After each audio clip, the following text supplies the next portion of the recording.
Bienvenidos oyentes de Radio Sefarad, estas son las noticias a las que vuelve Jorge en los comentarios. ¿Qué tal? ¿Qué tal, Alejandro? De vuelta aquí. Vamos con los titulares del día. Sale de prisión la militante palestina Ahed Tamimi, convertida en símbolo de la resistencia. Israel intercepta al barco principal de la flotilla a Gaza con 3 españolas a bordo. Detenidos 2 adolescentes palestinos al ingresar a territorio israelí con metralletas.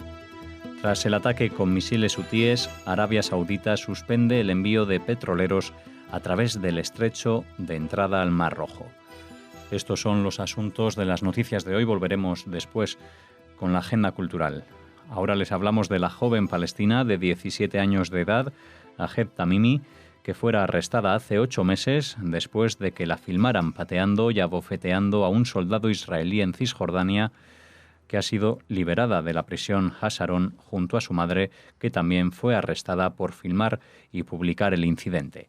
Tamimi se convirtió en heroína de los palestinos después del incidente del 15 de diciembre frente a su casa en la aldea de Nabi Saleh, que fue transmitido en vivo por su madre en Facebook y se volvió viral. En su aldea se organizó una fiesta de bienvenida. Según la acusación presentada ante un tribunal militar, Tamimi arrojó piedras a las fuerzas de seguridad israelíes, los amenazó, participó en disturbios violentos e incitó a otros a participar en los enfrentamientos. Tamimi fue liberada en un acuerdo con el fiscal que concluyó que los meses durante los cuales había sido puesta bajo arresto serían incluidos en su sentencia final. Debió pagar una multa de 5.000 shekels, unos 1.170 euros, y su madre también pagó otra multa de 6.000 shekels. Bueno, los palestinos tienen una nueva heroína, a diferencia de muchas de otras heroínas y héroes palestinos. En este caso, no se ha hecho explotar, ni tampoco está en la cárcel, cosa que ya llama la atención. Bueno, esto ha sido una bandera que se ha enarbolado en los últimos tiempos contra Israel, porque algunos, y ahora vamos a entrar en el detalle, consideran a Ahed Tamimi una menor detenida. Pero vamos a decir que en Israel, con 16 años, si bien todavía no se puede votar, es una edad que para ciertas cuestiones penales, sí, ese es mayor de edad. No conozco yo el Código Penal español. Creo que hasta los 18 años, aunque uno mate, sea terrorista o haga cualquier barbaridad, no tiene la posibilidad de ser juzgado en la misma medida que otros ciudadanos considerados responsables de sus actos. Yo entiendo que esto es un debate que había abierto en la sociedad sobre cuáles son los límites de responsabilidad como menores y mayores de edad, a qué edad se puede establecer, porque claro, si una persona solamente puede votar a los 18 años, ¿por qué no puede ser responsable o tiene que ser responsable a otras edades? Bueno, por ejemplo, en Estados Unidos creo que se vota a partir de los 18, sin embargo, se puede tener el carnet de conducir desde los 16, o sea que hay flexibilidad. De todas maneras, lo que yo me estoy dándole vuelta desde hace mucho tiempo y he llegado a una conclusión que igual es errónea, pero me parece de que nuevamente estamos pecando de aplicar una experiencia centrada en nuestras vivencias en el mundo desarrollado a ambientes en los cuales, digamos, esto no se aplica de la misma manera. Es decir, en las sociedades tradicionales, una persona con 18 años, pongamos por caso, no voy a entrar en el tema de los árabes, en el tema de los judíos ortodoxos de Israel. Los judíos ortodoxos, ultraortodoxos de Israel, con 18 años, ya la mayoría de ellos están casados y tienen por lo menos 3 o 4 hijos. Entonces, a ver, todavía no pueden ser juzgados por sus actos. Y en el caso de esta señorita, mujer, menor, mayor, joven, o como se la quiera llamar, Ahed Tamimi, aparte de que ustedes pueden encontrar referencias a su familia, porque desde hace mucho tiempo esa familia se dedica como ocupación familiar principal, como la empresa familiar, es los ataques y revueltas contra los soldados israelíes. Uno puede decir, bueno, están en su posición de protestar, por supuesto. Todo el mundo tiene el derecho a protestar, etcétera, etcétera. Pero cuando se utilizaba durante los primeros 16 años de vida a Ajet Tamimi, o si no los 16, por lo menos los últimos 11, porque ya la hemos visto con 5, con 6, 7, 8, 9 años en muchos vídeos atacando a soldados israelíes, mordiéndoles, pegándoles patadas, sabiendo de que los soldados no podían hacer absolutamente nada porque eran considerados, ella era considerada una menor no imputable, incluso según las, abro comillas, malvadas leyes de los tribunales militares israelíes. ¿Y por qué de los tribunales militares israelíes? Porque Ajet Tamimi no es una ciudadana israelí. Ajet Tamimi vive en unos territorios bajo control administrativo de la autoridad palestina. ¿Está claro? Entonces no se le puede someter a un juicio civil según las leyes civiles de Israel. En ese territorio, bajo administración palestina, lo que rige legalmente es las leyes militares. Es decir, si se comete un asesinato, la policía palestina puede detener a alguien, pero se tiene que acordar o tener lazos con las autoridades militares para saber qué es lo que se juzga en ese caso. Y más cuando son casos como este, que es un ataque a los soldados. Un ataque a los soldados en un territorio bajo control, administración o si se quiere ocupación, pues en cualquier lugar del mundo es punible y es juzgable. Es más, yo diría que casi como excepción en Israel esto se juzga. En cualquier otro lugar del mundo, alguien que ataca a un soldado, pues no, aunque tenga 17 años o 16 años, no, el soldado no se va a quedar de brazos cruzados y las autoridades no se van a quedar de brazos cruzados. Eso es lo que yo digo, que dejen de ser tan hipócritas, porque si cualquier no ciudadano español ataca a un soldado español en la calle, ya quisiera ver yo cuál es la reacción y si se lo va a juzgar en función de su edad, si se va a tomar en cuenta que tiene 16 años o va a haber una rebelión en el ejército contra esto o incluso en la sociedad civil. Yo recuerdo casos que no tienen nada que ver con en España, por ejemplo, de menores de edad que como no tenían 18 años, sino 17 años y 9 meses, pues no fueron juzgados por asesinato, violación, etcétera, etcétera, y son mandados a correccionales y a los pocos meses salen a la calle. Y la gente pues se subleva contra estas cosas porque hay un límite una línea muy fina que distingue lo que es un menor de un mayor de edad. Dicho lo cual, pues como digo, Ajet Tamimi ahora se ha convertido en el nuevo paradigma de la heroína palestina, a la que se suma su iconografía, que es totalmente, no intencionadamente, pero es casi hollywoodiana, porque entre los árabes, las rubias de pelo largo y con bucles, no es una visión, digamos, muy abundante. Es más, entre la sociedad árabe es bastante raro ver que una mujer como ella, que ya tiene 17 años, vaya con el pelo suelto y no vaya con alguno de los pañuelos o los símbolos que, digamos, de alguna manera limitan la expresión de la feminidad en el mundo. Pues en el caso de ella, pues se ha convertido en un símbolo que también tiene cierto sex appeal porque se parece mucho a las heroínas de las películas y de Occidente.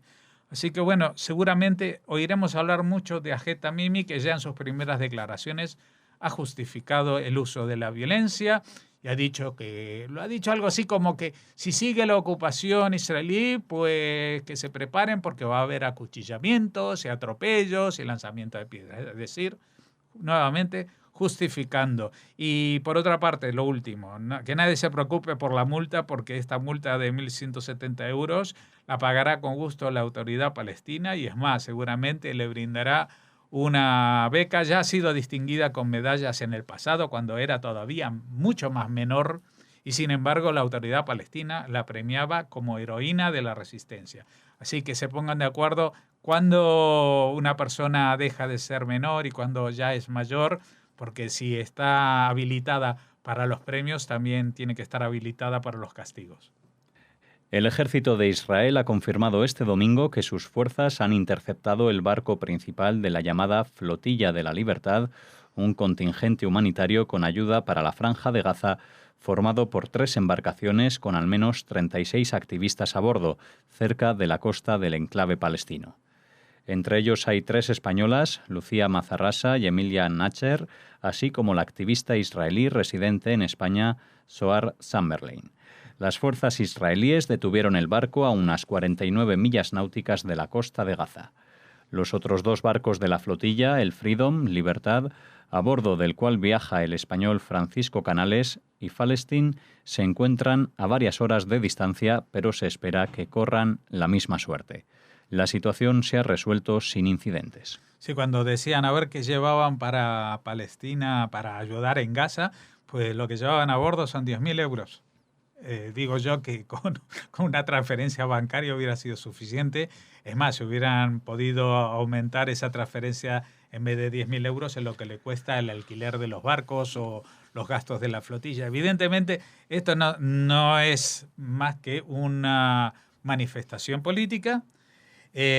También llama un poquito la atención, perdón por mi de ser tan tiquismiquis, pero a mí los nombres y apellidos de estas chicas, las 3 españolas, me suenan a que posiblemente ninguna haya nacido en España. No sé si es así o no, porque ya dicen que Zohar Chamberlain es una israelí residente en España.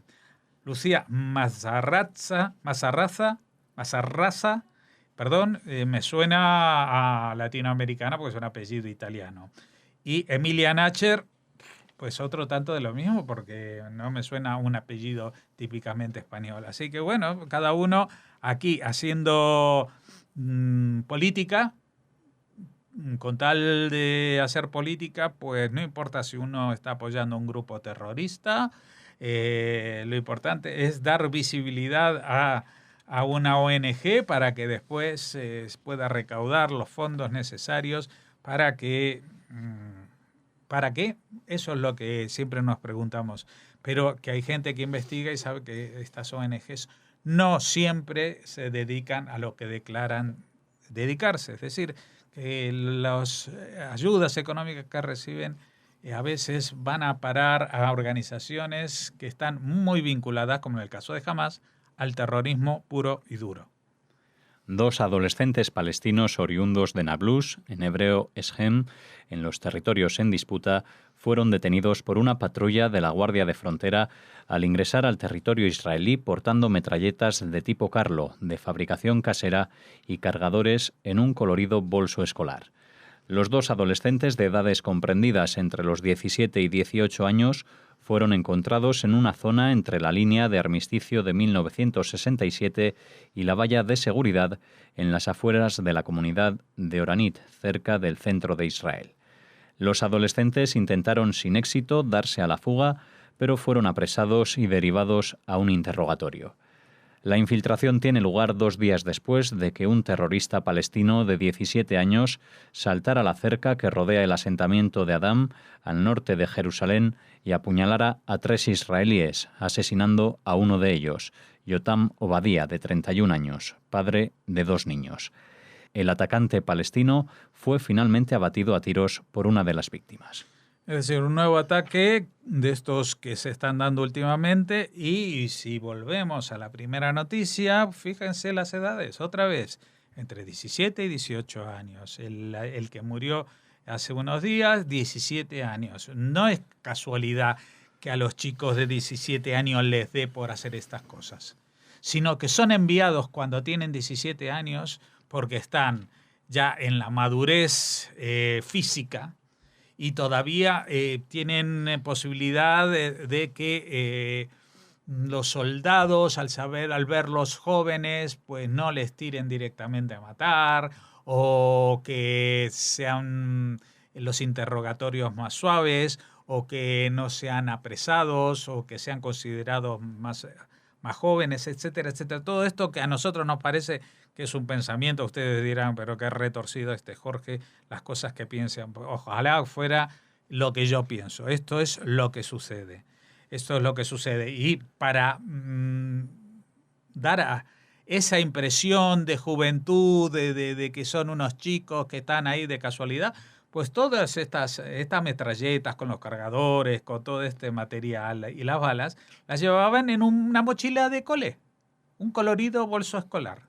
Una mochila de cole, es como si, ay, mira, son dos niños que se han perdido, que han salido del cole y se han ido para la valla de seguridad en vez de irse por el otro lado.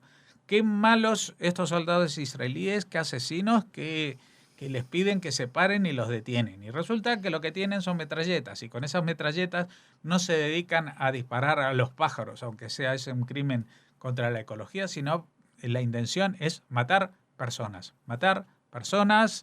que sean judías del otro lado de la valla.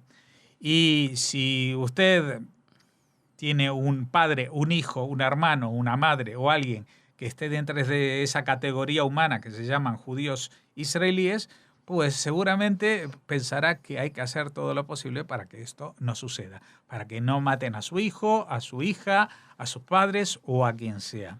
Y entonces están las fuerzas de seguridad y entonces se los detiene. En este caso se los pudo detener.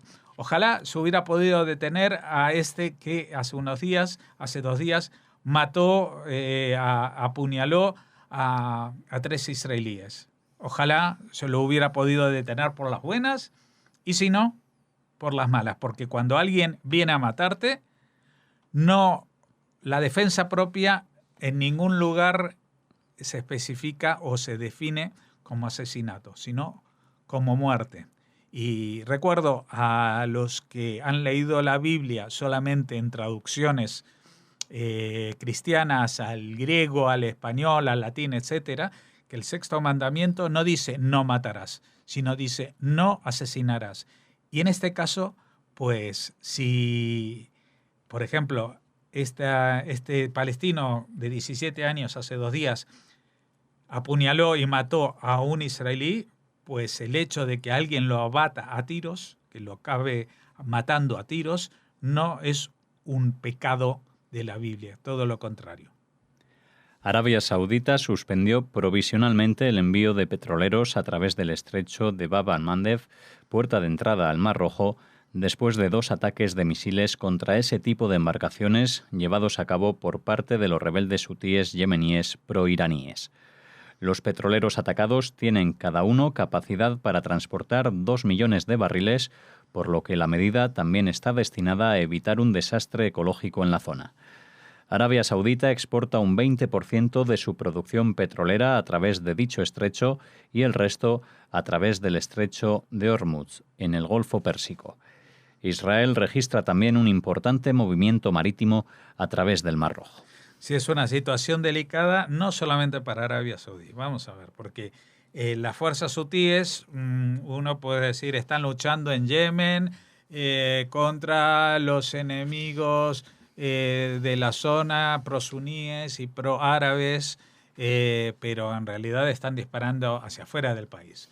Están apuntando, hace unos meses vimos varios ataques hacia aeropuertos de la península arábiga, y ahora ya se dedican a disparar contra buques petroleros, que como reviente alguno en la zona, pues ya se verá que toda la población del Yemen se queda sin poder pescar durante mucho tiempo, porque cada barco de estos lleva 2 millones de barriles de petróleo, o sea, el equivalente, no es que llevan barrilitos, sino que llevan una cantidad de litros o como se mida, enorme, y ese derrame sería algo mucho más terrible que todos los accidentes de petroleros como el Exxon Valdez o el Prestige en España, etcétera, etcétera, que uno se puede imaginar. Sería de varias magnitudes superior a eso, porque estos barcos petroleros arrancan desde ahí una ruta habitual por la cual llevan la mercancía hacia los otros puertos. Arabia Saudí tiene otras alternativas y puede desviar el uso de la salida desde ese puerto a través de otros puertos que directamente atravesen el Golfo Pérsico. Les va a costar un poco más caro, pero pueden hacerlo. Israel tiene solamente 2 salidas al mar, una por el Mediterráneo, pero todo lo que va hacia el este del mundo, es decir, que no va hacia la zona del Mediterráneo y después del Atlántico, todo lo que puede orientarse a la zona del Pacífico a través del mar, tiene que pasar de forma inexorable por el Mar Rojo y por este estrecho, que si bien está controlado por Arabia Saudí, está amenazado por los hutíes. Así que esperemos que no tengamos noticias de estas, porque supongo que los hutíes, siendo pro-iraníes, no les importará de vez en cuando disparar, en vez de a los árabes, a los israelíes. Cerramos aquí este informativo de hoy, la primera parte, porque volvemos ahora con la agenda cultural.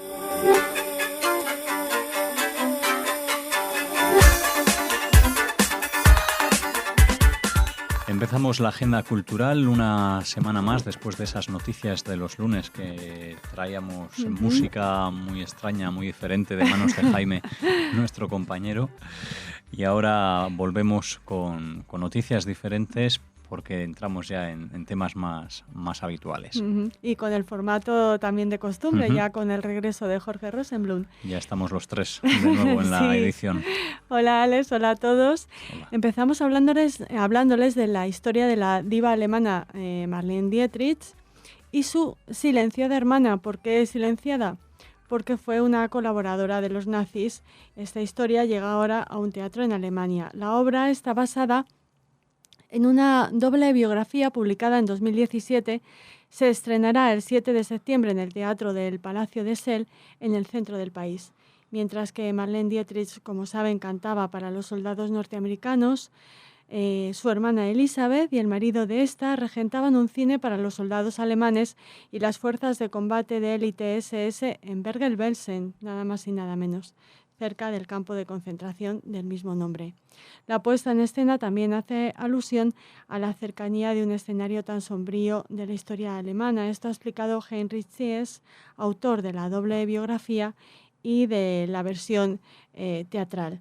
Sel está ubicada a tan solo 20 kilómetros del campo de concentración en el que perdieron la vida más de 20.000 prisioneros de guerra y más de 52.000 presos, entre ellos la joven Anna Frank, que bueno, como saben, falleció a escasas semanas de la liberación, o no nos gusta decir liberación, del descubrimiento de Bergen-Belsen.